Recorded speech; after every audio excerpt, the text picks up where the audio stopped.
샬롬 류 선생의 구속사 천국열차 유도수 목사님의 신구약 성경 파노라마를 낭독하는 시간입니다. 지금은 로마서 파노라마 29번째 시간입니다. 단락은 2장 17절에서 3장 8절. 전체 단락의 주제는 선민 유대인의 죄를 지적함.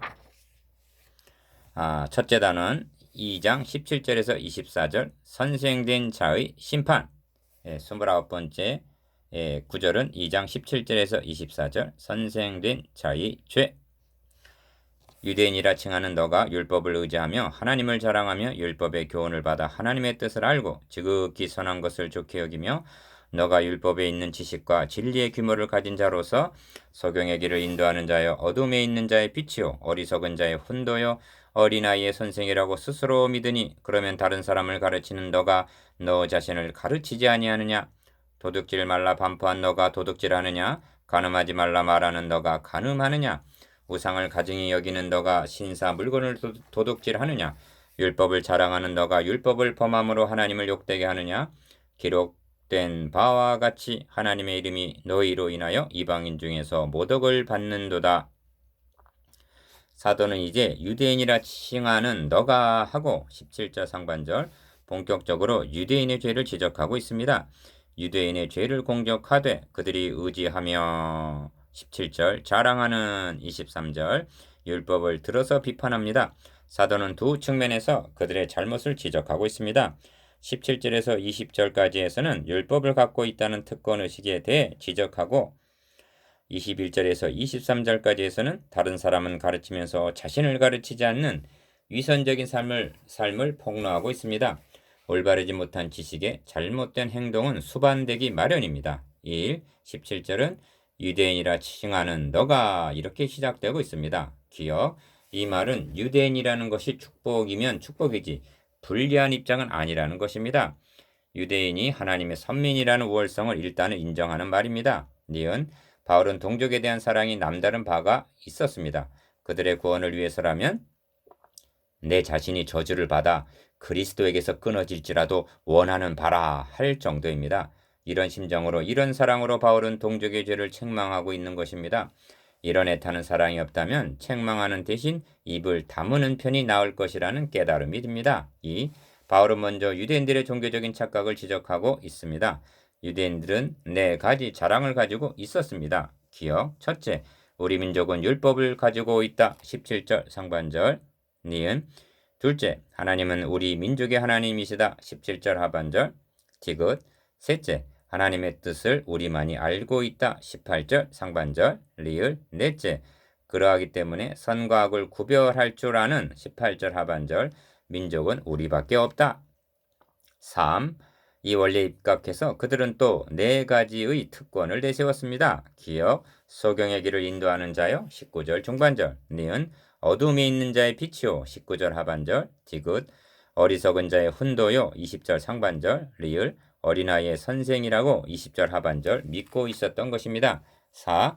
사도가 지적하고 있는 이런 종교적인 착각은 유대인 중에서도 선생이라고 스스로 믿고 있는 20절 지도계급에 속한 제사장, 서기관, 장로, 바리새인이나 사두개인들을 염두에 두고 하는 말로 볼 수가 있습니다. 기억, 예수 그리스도를 배척한 책임은 우매 무지한 백성들에게 있었던 것이 아니라 천국문을 사람들 앞에서 닫고 너희도 들어가지 않고 들어가려 하는 자도 들어가지 못하게 한 마태복음 23장 13절 그런 지도자들에게 있었기 때문입니다. 5. 그렇다면 특권과 자랑을 내세우고 있던 그들의 행동은 어떠했는가?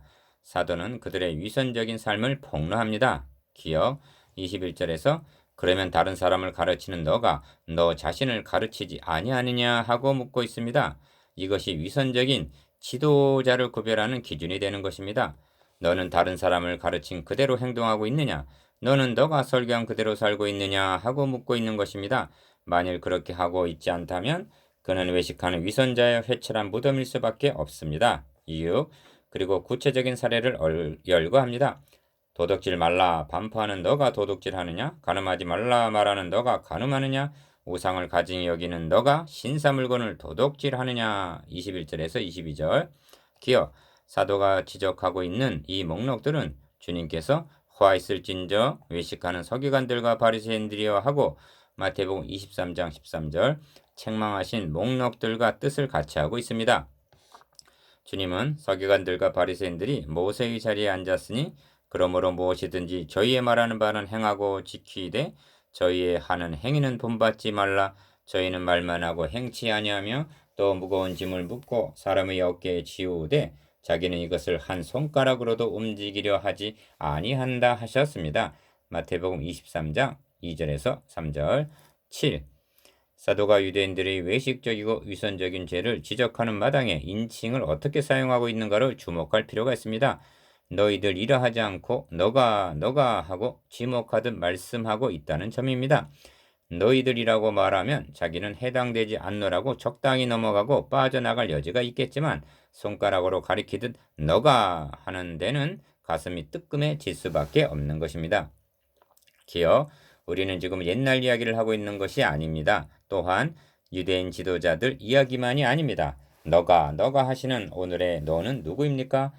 유대인이라 칭하는 너가 했을 때에는 이는 결코 불명예스러운 호칭이 아니라 오히려 영광스러운 이름이었던 것입니다. 이와 같이 성도라 칭하는 너가, 집사라 칭하는 너가, 목사라 칭하는 너는 결코 불명예스러운 이름이 아닙니다. 이는 육적 이스라엘에 비할 수 없는 영광스러운 호칭인 것입니다.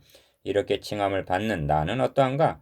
기름 부음을 받은 종이라는 권위만을 내세운 채 삶은 자신이 설교한 대로 살고 있지 않은 것이 아닌가?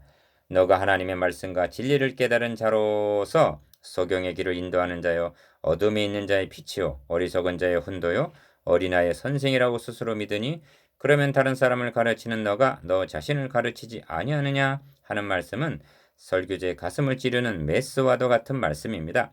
이 물음에 목회자는 정직하게 대답해야만 합니다. 8. 본문단은 기록된 바와 같이 하나님의 이름이 너희로 인하여 이방인 중에서 모독을 받는도다 하는 24절 결론에 이르게 됩니다. 기억 사도는 1장 21절에서 하나님을 알되 하나님으로 영화롭게도 아니하고 감사치도 아니한다고 말씀했습니다. 우상을 숭배하는 이방인들이 그렇다는 것입니다.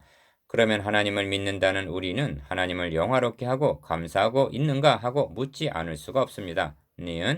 그런데 유대인의 죄를 지적하는 본문에서는 영화롭게도 아니하며 감사치도 아니하는 것만이 아니라 한 걸음 더 나아가 하나님의 이름이 너희로 인하여 이방인 중에서 모독을 받는도다 하고 말씀하는 것입니다. 24절 사도는 디도서 1장 16절에서 저희가 하나님을 시인하나 행위로는 부인하니 가증한 자요 합니다. 그렇다면 우리는 가증한 자가 아닌가? 디귿 여러분은 어떤 집회에서 부지런히 메모하고 있는 모습을 보신 적이 있으실 것입니다. 나도 이렇게 가르쳐야지. 이 말씀을 써 먹어야겠다고 생각했을 것입니다. 불행한 사람들, 어떤 의미에서 남을 가르쳐야 한다는 것은 자신에게는 불행한 일일 수도 있습니다. 본문은 다른 사람을 가르치는 너가 너 자신을 가르치지 아니하느냐 하고 묻고 있습니다. 가르치려고 메모하기보다는 우선적으로 말씀 앞에서 자신을 관조하며 성령님의 가르침을 받는다는 것은 얼마나 복된 일이겠습니까? 이것이 선생된 자의 심판입니다. 내 형제들아 너희는 선생된 우리가 더 큰 심판 받을 줄을 알고 많이 선생이 되지 말라. 야고보서 3장 1절 묵상해 봅시다. 1. 유대인이 내세운 4가지 자랑과 4가지 특권은 무엇입니까? 2. 자신은 다른 사람을 가르친 그대로 살고 있습니까? 3. 나의 삶은 하나님의 이름에 영광과 모독 중 어떤 편인가?